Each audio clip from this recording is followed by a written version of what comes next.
I'm Carmel Michael, and this is Hyacinth Podcast, where we ponder beauty, anger, love, loss, fear, glory, and the unbreakable heart of human living.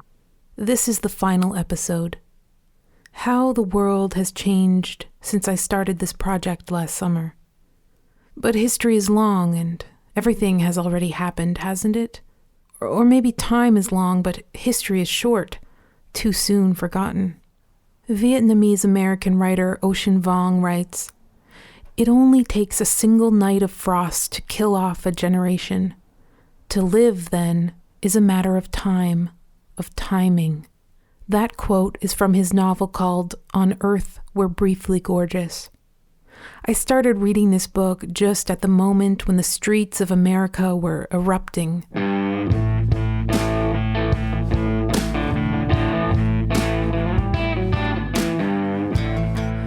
Burn it down, my heart said. Burn it all down. It's way past the time.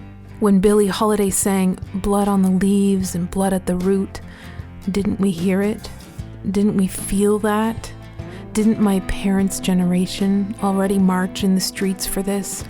Didn't they already stand in front of the Lorraine Motel, weeping? If only change might come this time around. If to live is a matter of timing.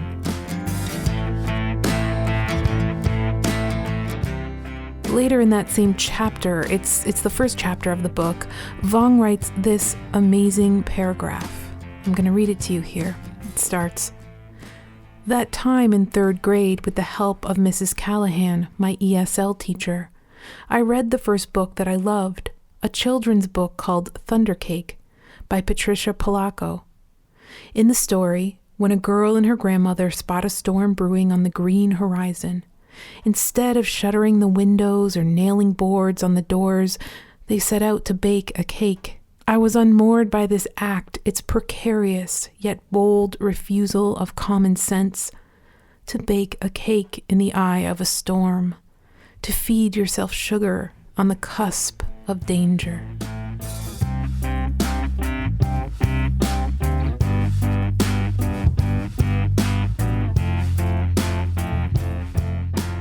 The job of Hyacinth Podcast has always been for me to sort of play at the luxury of making art that sails above life, that revels in the pleasure of language despite the world's ugliness, that remains somehow untouched by the rage and frustration, the anger and pain and injustice and exhaustion of the world, the unending hustle and fight.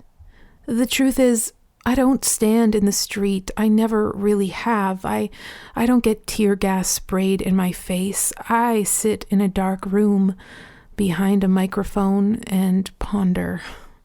It's a despicably safe space I choose to inhabit, that I get to inhabit. I, my friends, am a perfect coward, hiding in poems and stories, asking other people to talk, to give us their answers, their wisdom. Knowing this, I almost stayed silent this month, just skipped this episode, but I've been thinking about America.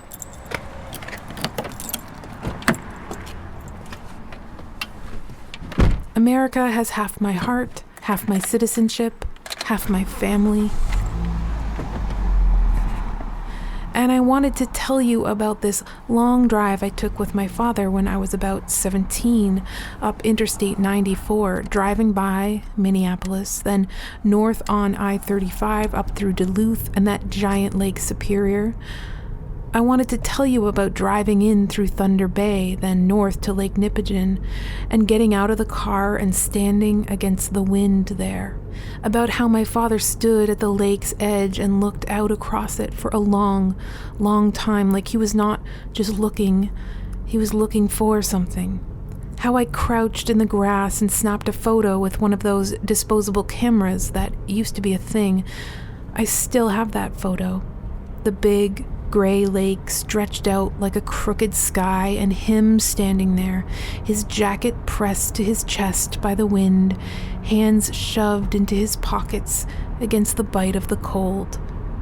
Me in the grass, he in the wind, I wanted to tell you that I knew he never found whatever it was he thought would be up there. That we got back into the car and faced southeast, and all he said was, "I always wanted to see that lake." How we drove for hours and hours on this 2-lane highway in the middle of nowhere, lined for miles and miles with the skeletons of burned trees and the strange quiet that occurs in places like dead forests, cemeteries and churches and deserts, and Jeep Cherokees where fathers and daughters don't know what to say to each other. I wanted to tell you how seeing that longing, that unresolved something that made my father take us the long way around, up around Superior instead of the easy way from Chicago to the east coast of Canada. No, he needed to go the long way for his reasons. I wanted to tell you how forever after that, the ache got into me. The hunger, the search, the restlessness. The thing a long highway tries to solve. In North America, you can drive for thousands of miles and never find what you're looking for. That's the story I wanted to tell you, how now more than ever, while travel is impossible, I feel that pull. And I recognize the privilege I have had to move so freely. I replay the tens of thousands of miles I've driven on highways, crisscrossing borders from the Painted Desert to the Pacific rainforests, from the Grand Canyon to the Atlantic Ocean, from Big Sur to Bar Harbor, from Joshua Tree to the Okanagan, from Greenwich Village to Venice Beach, and I wanted to tell you it so badly that, look at me, I've already snuck it in here. I wanted to be silent, but I've already told you most of it.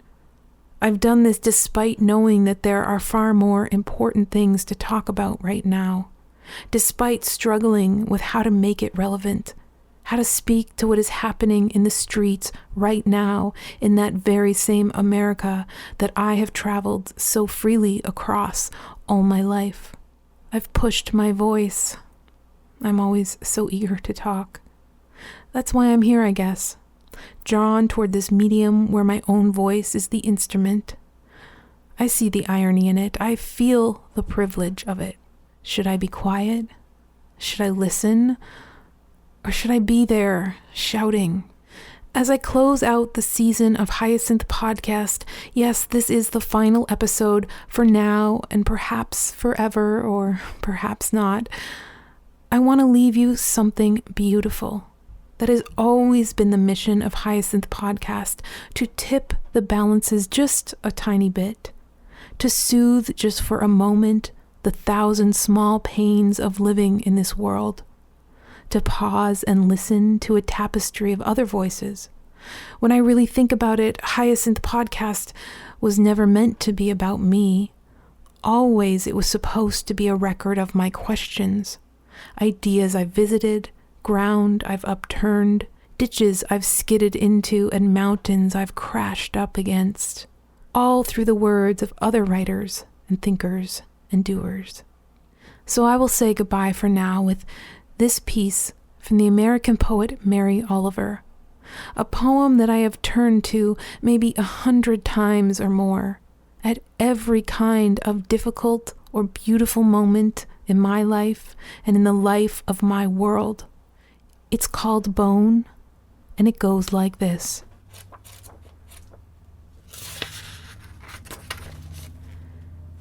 Bone. Understand, I am always trying to figure out what the soul is, and where hidden, and what shape. And so last week, when I found on the beach the ear bone of a pilot whale that may have died hundreds of years ago, I thought, maybe I was close to discovering something. For the ear bone is the portion that lasts longest in any of us, man or whale. Shaped like a squat spoon with a pink scoop where once, in the lively swimmer's head, it joined its two sisters in the house of hearing. It was only 2 inches long, and I thought, the soul might be like this. So hard, so necessary, yet almost nothing.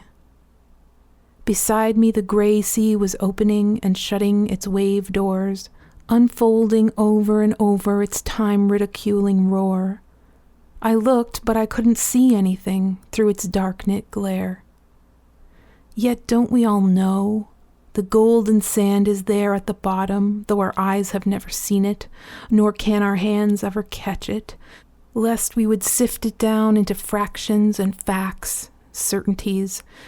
And what the soul is also, I believe I will never quite know, though I play at the edges of knowing. Truly I know our part is not knowing, but looking and touching and loving, which is the way I walked on, softly, through the pale pink morning light. That's Bone by Mary Oliver. And this has been Hyacinth Podcast, the finale. I want to thank you for being a listener, for staying connected through what has undoubtedly been one of the strangest years of most of our lives, and continuing to believe, along with me, in the value of the written word and the power of a shared story. To hear all of the past episodes of Hyacinth Podcast, please visit the website hyacinthpodcast.com or subscribe on your favorite podcast app. I'm Carmel Michael. Thank you for listening. It's been an honor to spend this time with you.